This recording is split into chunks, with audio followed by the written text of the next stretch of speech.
Civil society active হলেও সরকারকে যদি অ্যাক্টিভ করতে না পারি তাহলে ইউজলেস, কারণ এটা সরকারের কাজ, সরকার ডিসিশন নেবে।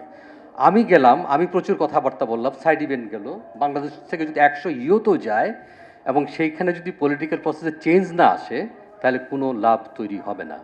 আমরা যেটা চাই পলিটিক্যাল প্রসেসে এক ধরনের চেঞ্জ আসা।